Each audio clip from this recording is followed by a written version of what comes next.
প্রথমে ছোট্ট করে সবাইকে জানাই নমস্কার। কোথায় চলছি জানো? বাবার বাড়িতে যাচ্ছি, নামযজ্ঞ অনুষ্ঠান তাই।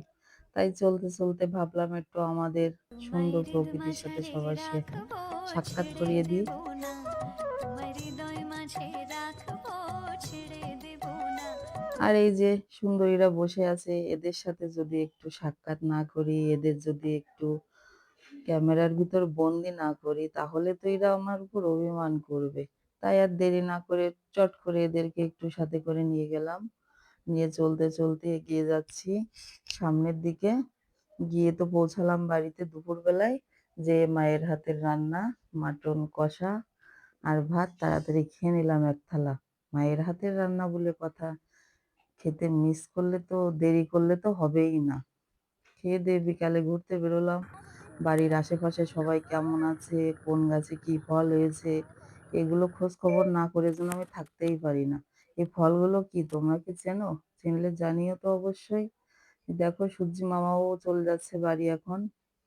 সূর্যি মামাকেও একটু ক্যাপচার করে নিলাম।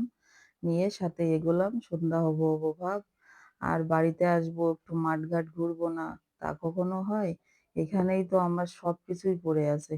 আর এই সিনটা কত মনোমুগ্ধকর, আমার একদম মন ছুঁয়ে গেল। পরের দিন সকালবেলা কিছু ফুল নিয়ে আসলাম। এই যে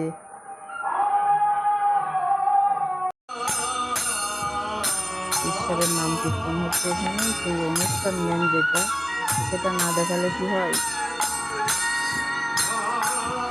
খালি যজ্ঞ খোলা, লোক নাই জোর নাই, খালি আমরাই কয়জন। আমরা কয় বোনেরা আর কিছু লোক আছে, বেশিরভাগ লোক চলেই গেছে। তারপর খাবার দাবার সব নিরামিষ মেনু।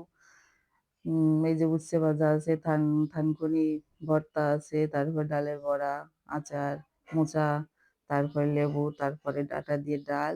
নিরামিষ পদ, যেহেতু যজ্ঞ অনুষ্ঠান শুরু হয়ে গেছে, নিরামিষ চলবে কয়দিন। তা নিরামিষ হোক আর যাই হোক, মায়ের হাতের রান্না তো সেই স্বাদ হতেই হবে। আমি খাওয়া শুরু করলাম। আর নিরামিষ কিন্তু মাঝে মধ্যে খেতে মন্দ লাগে না। আর মায়ের হাতের রান্না তো একটা অসাধারণ মধুমাখা স্বাদ তো এখানেই আছেই। সেটা তো আর বলে বোঝানো লাগবে না। সবার কাছেই তাদের মায়ের হাতের রান্না বেশ ভালো লাগে। খাওয়া দাওয়া সেরে নিই। এবার দুই বোন বসে পড়লাম। এক গাদা আম দেখলাম খাটের তলায় লাড পিট দিয়ে শুয়ে আছে। তা ভাবলাম বোন আর আমি দুজনে মিলে আমসত্ত্ব দেওয়ার ব্যবস্থা করি। আমগুলো কেটে কুটে অনেক খাটাখাটনি করে এক বালতি আম ধুয়ে মুছে পরিষ্কার করে ছুলে নিলাম। আমসত্ত্ব দেওয়া হবে। এবার আমসত্ত্ব দেবো, রোদও তেমন চকচকে রোদ। দিয়ে নিই, খাটাখাটনি করে অনেক কষ্ট হয়ে গেছে, তা ভাবলাম একটু জাম খাই। তা জামগুলো নিলাম, খুব টসটসে সুন্দর জাম। এই যে জ্যৈষ্ঠ মাসকে মধু মাস কেন বলে জানো? এই যে মধুর মতো এত সুন্দর সুন্দর ফল, এই জন্যই তো একে মধু মাস বলা হয়। এগুলো যদি না খাই, তাই এই মাসটা তো ফিলিংসটা ঠিকভাবে আসবে না। এগুলো খেতেই হবে। সবকিছু দেখে শুনে এবার টাটা বাই বাই এর পালা। এই ৫ দিনের ভ্রমণ ৫ মিনিট না, ৩ মিনিটে ৪ মিনিটেই শেষ করে দিলাম। সবকিছু, এই প্রকৃতি, এই পরিবেশ আমাকে টাটা জানাচ্ছে। আমি আমার গন্তব্যে আবার রওনা হলাম।